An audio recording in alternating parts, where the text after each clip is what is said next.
This is when X Semiconductor ETF SMH symbol.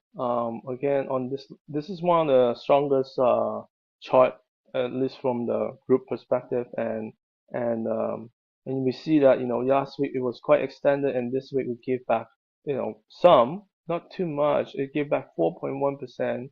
We did not touch the red line, so that's a good sign.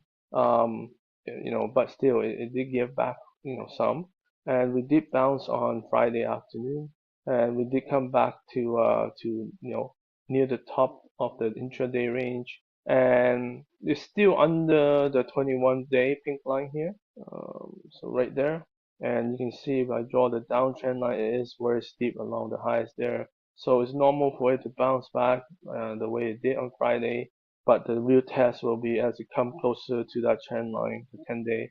Is it going to find support and pass through it and hold, or is it going to just get rejected and start coming back down again? Because the next test will be the red line here, and of course, so this looks a lot better because it's still far above the red line, right? But yeah, and it's quite extended from the black one, so that's the problem right now. Okay, NVDA weekly chart here.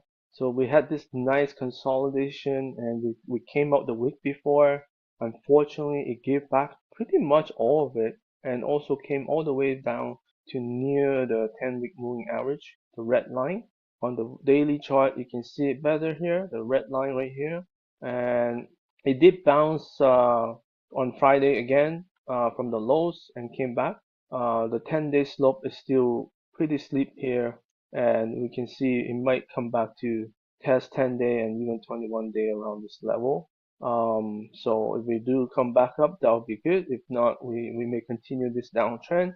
Here's Broadcom breakout, pretty much fell, came all the way back to the red line.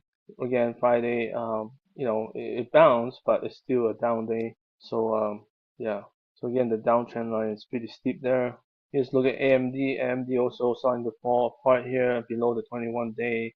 Again, the red line is not that far away. It could fall all the way there if it doesn't find support right away. Looking at Taiwan Semiconductor, also came down to the red line here. Right now it did bounce on Friday, so again, very steep slopes. Again, all these stocks are in a very steep slope downtrend right now, so it's better to let it play out and see what happens next.